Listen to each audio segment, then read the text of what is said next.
आज हम BSc first year का टॉपिक लेने जा रहे हैं। Unit first organic chemistry start करने जा रहे हैं। मैकेनिज्म ऑफ ऑर्गेनिक रिएक्शंस, इसका मतलब है mechanism of organic reaction, that means कार्बनिक अभिक्रियाओं की जो क्रिया विधि है उसके बारे में हम बात करने वाले हैं।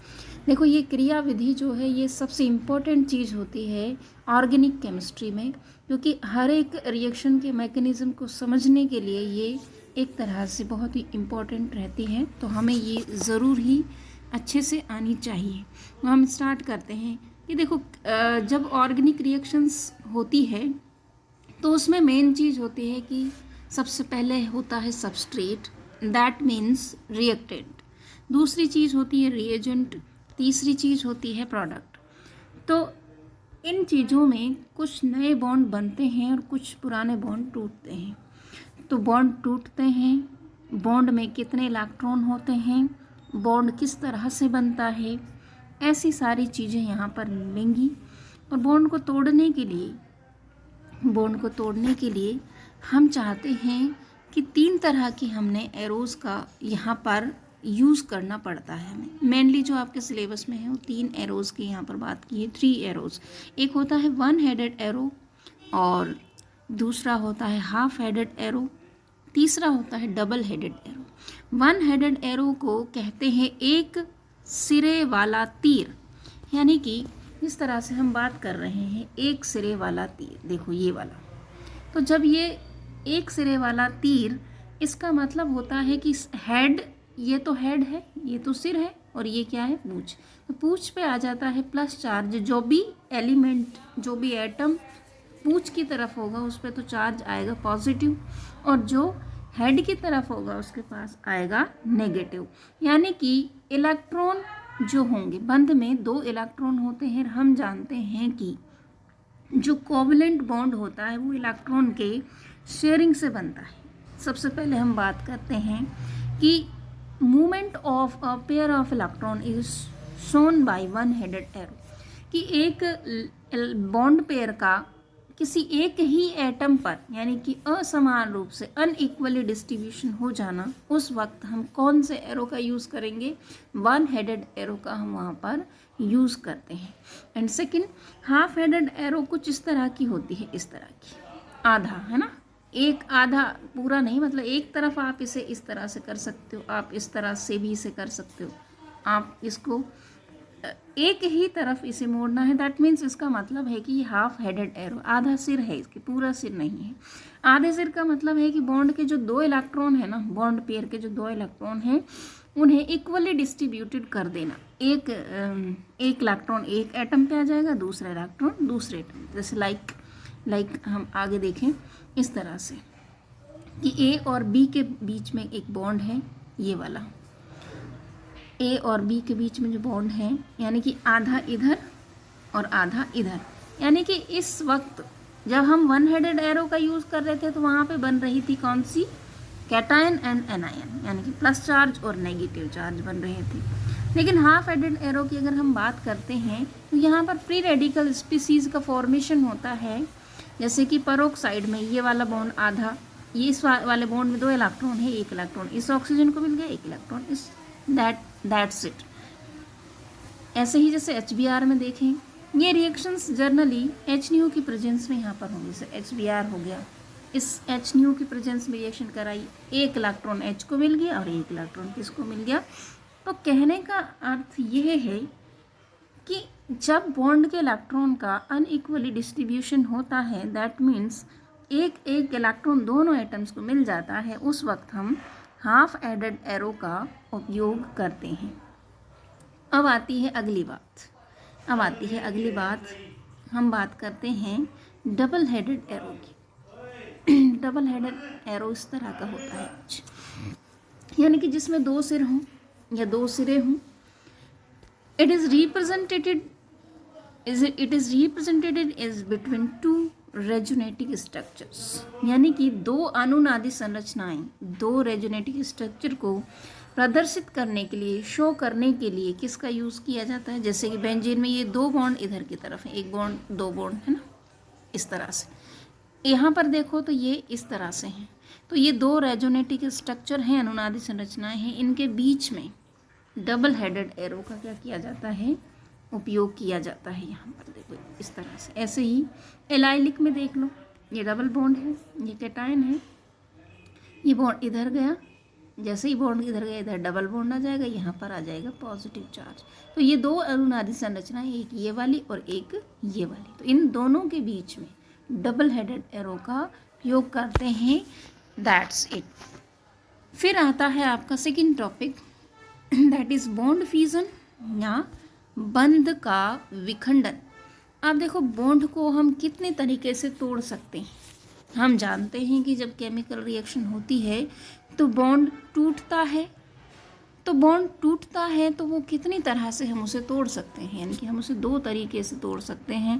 पहला तो homolytic bond fusion, that means समांश बंध विखंडन। दूसरा होता है heterolytic bond fusion, that means विषमांश बंध विखंडन।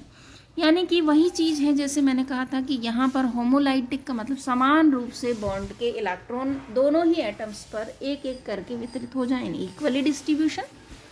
इसका मतलब है अनइक्वली डिस्ट्रीब्यूशन, इसका मतलब है इक्वली डिस्ट्रीब्यूशन और इसका मतलब है unequally distribution.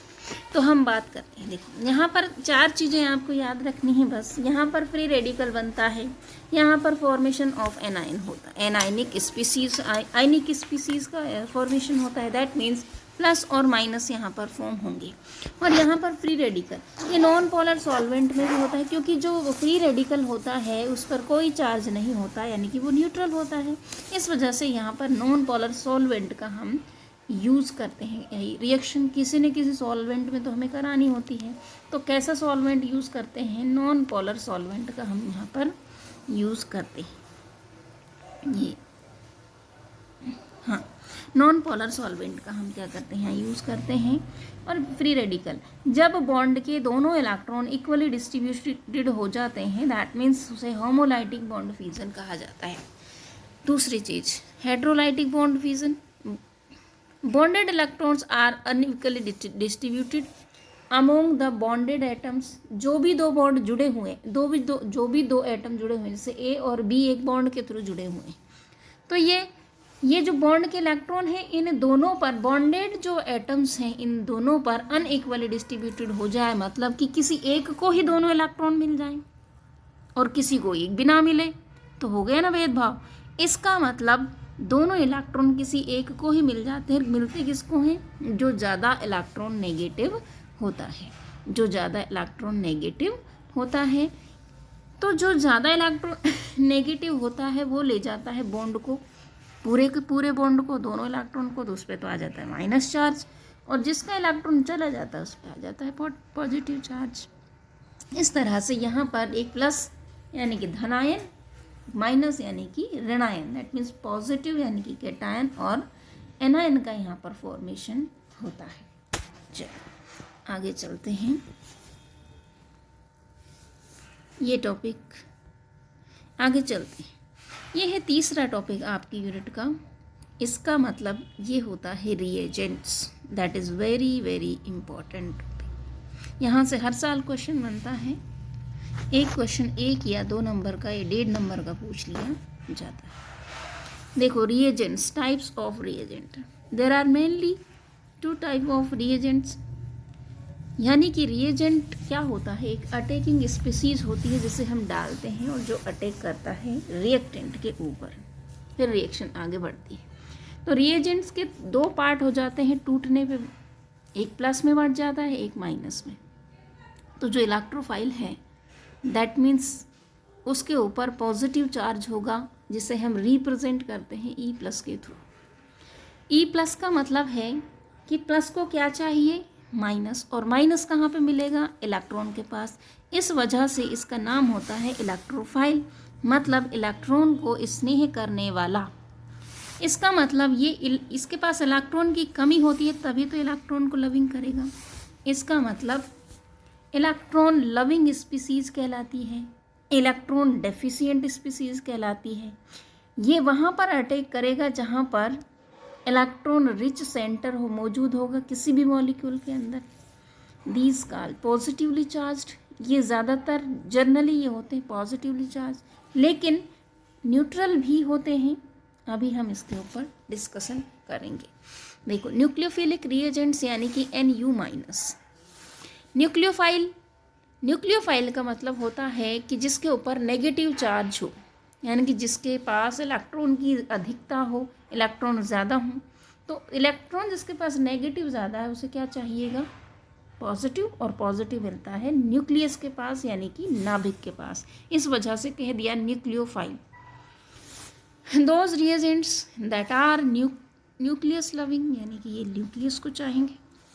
Electron rich species होती है ये, इलेक्ट्रॉन डोनर स्पीसीज होती है। They attacks at molecules where electron density is low, जहाँ पर इलेक्ट्रॉन की डेंसिटी लो होती है ये वहाँ पर अटैक करते हैं। चलो आगे बढ़ते हैं। देखो पॉजिटिवली चार्ज, सारे के सारे पॉजिटिवली चार्ज जितने भी स्पीसीज हैं वो सारी की सारी क्या कहलाती हैं, electron Snehi, that means electrophile. जैसे कि H पर प्लस, X पर प्लस, जहाँ पर भी प्लस दिख जाए इसका मतलब वो इलेक्ट्रोफाइल ही होगा जनरली। नेगेटिव चार्ज्ड वाले सारे के सारे न्यूक्लियोफाइल ही। देखो no for negative, no for nucleophile, तो नेगेटिव मतलब न्यूक्लियोफाइल से याद रखेंगे, ट्रिक है। अब देखो न्यूट्रल के बारे में बात कर लेते हैं। जितने भी लेविस एसिड होते हैं जिनके पास भी वैकेंट ऑर्बिटल्स होते हैं, जिनके पास इलेक्ट्रॉन की कमी होती है, जैसे कार्बिन हो गया, कार्बिन, BeCl2, BF3, एल्यूमिनियम, जितने भी लेविस एसिड हैं वो सारे के सारे क्या कहलाते हैं, SO2, CO2, सारे के सारे इलेक्ट्रोफाइल्स होते हैं। और लेविस बेस सारे के सारे क्या कहलाते हैं, एक तरह से इसके पास मान लो 2 इलेक्ट्रॉन हैं, जिनके पास आपको लॉन पेयर दिख जाए वो भी सारे के सारे न्यूक्लियोफाइल होते हैं। इस तरह से जैसे ये and so on. Pi bond जहाँ पर दिख जाए, डबल बॉन्ड जहाँ पर दिख जाए वहाँ पर वो सारे के सारे न्यूक्लियोफाइल की तरह बिहेव करेंगे। राइट, यहाँ से क्वेश्चन बनता है identify the electrophile and nucleophile.